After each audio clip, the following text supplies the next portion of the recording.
शहर के गोलगप्पे चौक पर सुबह की रौनक थी। एक तरफ रमेश की रेहड़ी थी, बड़ी चमकती, जिस पर रमेश स्पेशल गोलगप्पे लिखा था।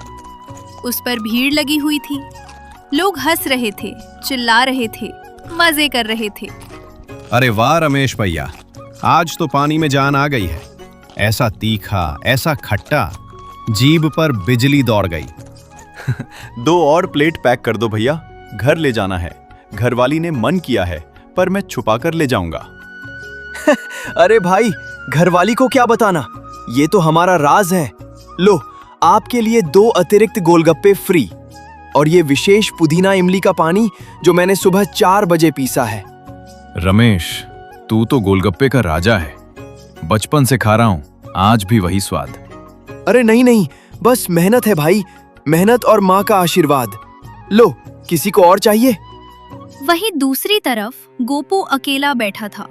उसकी रेहड़ी छोटी, फीकी और सूनी थी। उसके सामने गोलगप्पों की प्लेट रखी थी, जिस पर एक मक्खी बैठी थी और फिर उड़ गई, मानो उसे भी स्वाद ना आया हो। गोपू ने रात भर मेहनत की थी, मसाले पीसे, आलू उबाले, गोलगप्पे तले, पर कोई ग्राहक नहीं था। गोपू के मन में विचार उमड़ रहे थे। मैं भी तो सुबह 3 बजे उठा हूं, आटा गूंथा, तेल गरम किया, गोलगप्पे तले। पानी में पुदीना, इमली, जीरा, नमक, सब तो वही है जो रमेश भैया डालते हैं। फिर क्यों उनके पास भीड़ है और मेरे पास मक्खियां भी नहीं रुकती? क्या मेरे हाथों का स्वाद खत्म हो गया है? क्या अब मैं गोलगप्पे बना ही नहीं सकता? सुबह से अब तक एक प्लेट भी नहीं बिकी। रमेश भैया के यहाँ तो लाइन लगी है, लोग हंस रहे हैं, मजे कर रहे हैं। क्या मेरी किस्मत ही खराब है? वो उदास होकर अपनी रेहड़ी के किनारे पर बैठ गया। उसके आसपास से लोग निकल रहे थे, पर किसी ने उसकी तरफ देखा तक नहीं। गोपू उदास बैठा था, तभी एक बुजुर्ग दादी वहां आई। उनके हाथ में लकड़ी की छड़ी थी और आंखों में गहरी चमक। उन्होंने गोपू की तरफ देखा और प्यार भरी आवाज में कहा, क्या बात है बेटा, तेरी आंखें बता रही हैं कि दिल भारी है। बोल, क्या परेशानी है? दादी क्या बताऊं, सुबह से एक भी प्लेट नहीं बिकी। मैंने कितनी मेहनत की, रात भर जागा, चक्की पे मसाले पीसे, आलू छीले, गोलगप्पे बेले, तेल गरम किया, पर कोई मुझे देखता तक नहीं। रमेश भैया के यहाँ देखिए कितनी भीड़ है। लगता है गोलगप्पा बनाना मेरे बस की बात नहीं। शायद अब ये रेडी बंद करके कहीं मजदूरी करूं। हार मत मान बेटा, मेहनत करने वाले कभी हारते नहीं। बस एक जादू की कमी है, एक ऐसी चीज जो तेरे पानी में जान डाल देगी। जादू? कैसा जादू दादी? मेरे पास तो ना पैसा है, ना कोई नुस्खा। मैं तो बस आटा और मसाला लगाता हूँ। बस एक चुटकी और की बात है बेटा, ये जादू तेरी माँ के पास है। जा, उनसे पूछ, वो जानती है क्या करना है। इतना कहकर दादी अपनी लाठी टेकती हुई आगे बढ़ गईं। गोपू उनकी पीठ देखता रह गया। उसके मन में सवालों का अंबार था। माँ के पास जादू? मैं तो उन्हें रोज देखता हूँ, वो तो साधारण रसोई बनाती हैं। पर दादी ने क्यों कहा? और ये कैसा जादू है? उसने अपनी रेहड़ी ढकी और घर की तरफ चल पड़ा। घर पहुंचकर गोपू ने दरवाजा खटखटाया। उसकी माँ ने दरवाजा खोला। एक झलक देखते ही वो समझ गई। गोपू की आंखों में हार झलक रही थी। बेटा, आज फिर खाली हाथ? एक भी नहीं बिका? माँ, अब और नहीं हो सकता। सारी मेहनत बेकार है। लोग रमेश भैया के पास जाते हैं, मुझे तो पूछते भी नहीं। सोचता हूँ कल से ये रेहड़ी बंद कर दूं। बेटा, बात बताएगा? क्या बहुत मेहनत की? हाँ माँ, बहुत मेहनत की। रात भर जागा, चक्की चलाई, तेल में हाथ जलाए, मसालों की धुआं ली, पर सब व्यर्थ। आज एक अनजान दादी मिली, वो बोली तेरे पास एक जादू की कमी है। माँ, क्या सच में कोई जादू है? क्या मैं कुछ अलग कर सकता हूँ? बेटा, तू तो जादू मांगने आया है। हाँ माँ। माँ चली और पुराने संदूक के पास गई। उसका ताला खोला और अंदर से एक नीली डिबिया निकाली, जो इतनी पुरानी थी कि उसकी पेंट उतर चुकी थी, पर उसमें एक मीठी सी खुशबू आ रही थी। ये ले बेटा, ये वही जादू है। गोपू ने डिबिया खोली। अंदर हरा भूरा मसाला था, जो न पीसा हुआ था न दानेदार, बल्कि एक अजीब सा लेप था। उसमें इमली, सौंठ, काला नमक और कुछ ऐसी जड़ी बूटियां थीं जिन्हें पहचान पाना मुश्किल था। माँ, ये क्या है? ये तेरी दादी की विरासत है। ये वही मसाला है जिसके बल पर तेरे बाबू की गोलगप्पों का नाम था। पूरे शहर में लोग उनके गोलगप्पे खाने आते थे। पर दादी ने सिखाया, जब तक मेहनत की असली कीमत ना समझ आए तब तक ये राज मत देना। तो यही था वो जादू? आपने इतने साल क्यों छुपाया? क्योंकि बेटा, अगर ये पहले मिल जाता तो तू कभी ये न सीखता। बिना जादू के भी गोलगप्पा कैसे बनता है? तूने हाथ जलाए, धुआं ली, उंगलियां छीली, आटा गूंथा। तूने मेहनत करना सीख लिया। अब तू इस मसाले के हकदार हो गया है। माँ ने उसे डिबिया पकड़ाई और फिर सख्त आवाज में कहा, पर एक बात याद रखना बेटा, ये राज है। रात को जब बाजार सून हो, जब कोई नहीं देखता, तब इस मसाले की एक चुटकी अपने गोलगप्पे के पानी में मिलाना। दिन में कभी मत डालना, नहीं तो कोई देख लेगा, कोई चुरा लेगा, कोई तेरे नुस्खे को नकल कर लेगा। ये खानदानी राज है। माँ, मैं समझ गया। आज रात से ही। हाँ, आज रात बाकी है। चुपके से स्टॉल पर जा, ताज़ा पानी बना, उसमें ये एक चुटकी डाल और कल सुबह देखना पूरे चौक की नाक तेरी रेहड़ी की तरफ मुड़ेगी। गोपू ने डिबिया अपनी जेब में रखी और घर से निकल गया। उसने रात भर जागकर नया पानी बनाया, ताजे गोलगप्पे तले, आलू छोले में नया मसाला मिलाया और माँ की डिबिया से एक चुटकी हरा भूरा मसाला पानी में मिलाया। एक अनोखी सी सुगंध पूरी पानी में फैल गई, इतनी मीठी, इतनी तीखी, इतनी गहरी कि लगा जैसे पानी ने गाना शुरू कर दिया हो। सुबह होते ही पहली किरण के साथ गोपू की रेहड़ी से ऐसी खुशबू उठी कि पूरी गली के लोगों की नाक फड़क उठी। अरे, ये कौन सी खुशबू है? चलो देखता हूँ। आओ पंडित जी, एक प्लेट खाओ। पंडित जी ने एक गोलगप्पा खाया, एक क्षण रुके, फिर उनकी आंखें फैल गईं। अरे बाप रे, गोपू, ऐसा पानी तो मैंने कभी नहीं चखा। इसमें तो अमृत है। एक और प्लेट दे जल्दी। गोपू की आंखों में पहली बार रौनक आई। तभी वहां मास्टर साहब भी पहुंच गए। गोपू, मुझे भी एक प्लेट दो। मास्टर साहब ने एक गोलगप्पा मुंह में डाला और उनकी बाहों में बिजली दौड़ गई। अरे राम, ये क्या है? गोपू, मैंने दिल्ली, लखनऊ, वाराणसी, कोलकाता सब जगह खाए हैं, पर ये स्वाद तो अलग ही दुनिया का है। 6 प्लेट पैक कर दे। 2 घर के लिए 4 स्कूल ले जाऊंगा। बच्चे खाएंगे तो बोलेंगे, मास्टर साहब आज तो जन्नत से नाश्ता लाए। धीरे धीरे खुशबू ने पूरे मोहल्ले को खींच लिया। लोग दौड़ दौड़ कर आने लगे। गोपू भाई, 10 प्लेट पैक करो। नहीं, मुझे पहले दो। आज रमेश भैया के पास कोई नहीं है, सब मेरे पास है। माँ, तुम सही थी।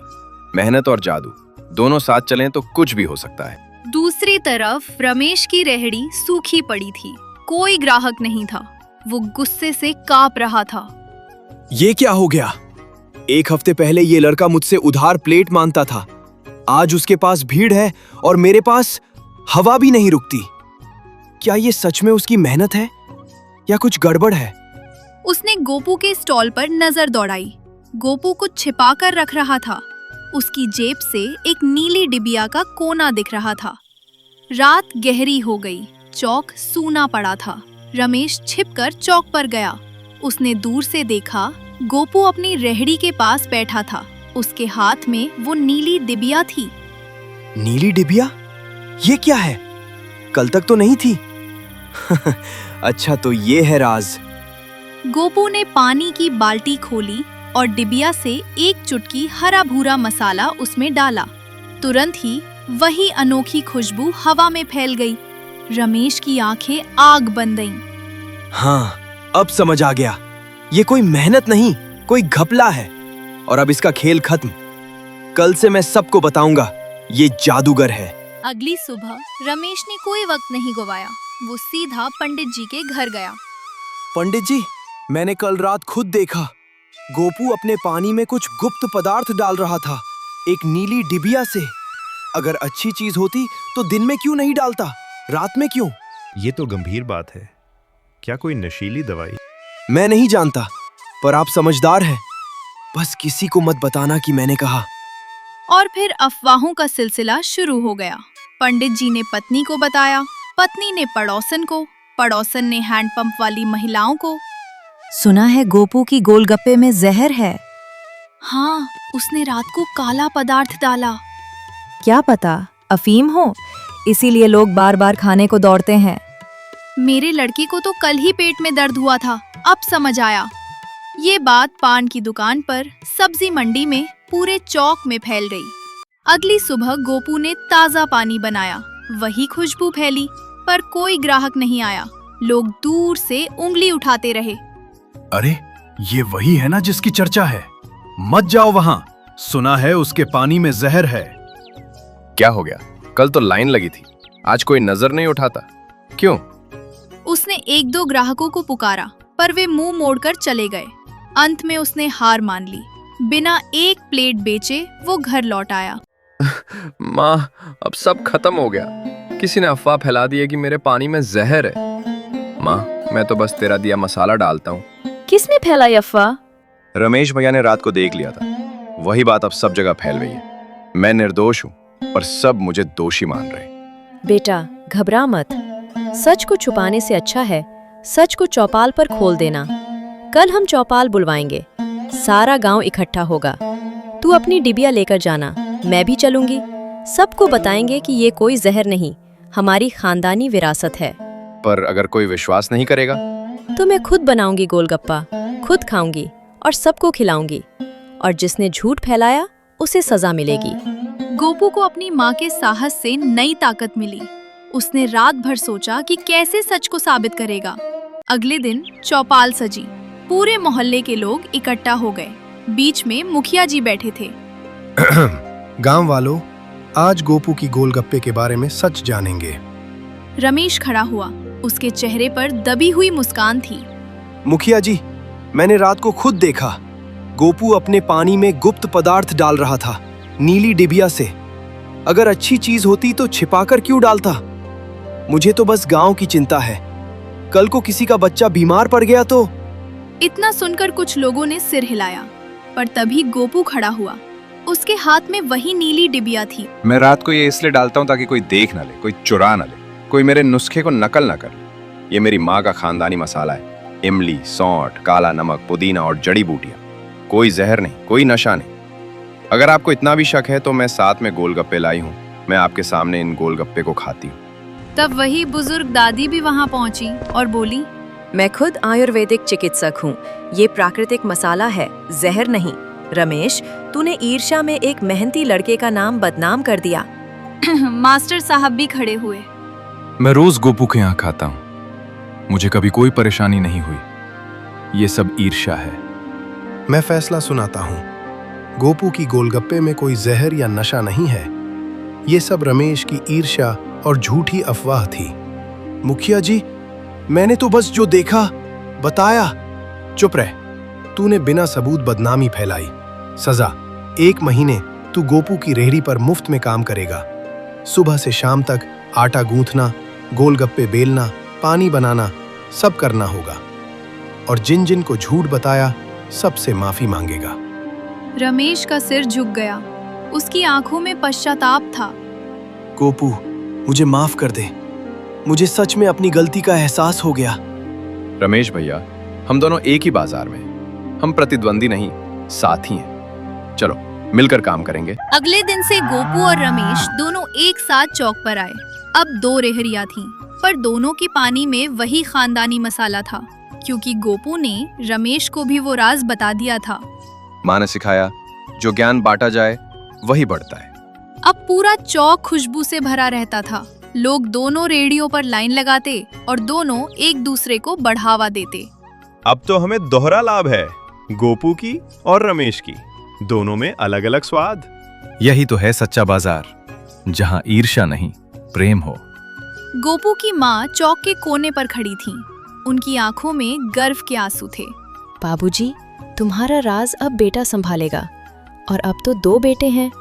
और इस तरह एक छोटी सी रेहड़ी की कहानी बन गई पूरे चौक की मिसाल। गोपू ने सीखा, सच्चाई में ताकत होती है। रमेश ने सीखा, ईर्ष्या की आग में सबसे पहले खुद जलते हैं। पूरे गांव ने सीखा, अफवाह सच को मारती है, पर सच हर बार जीतता है।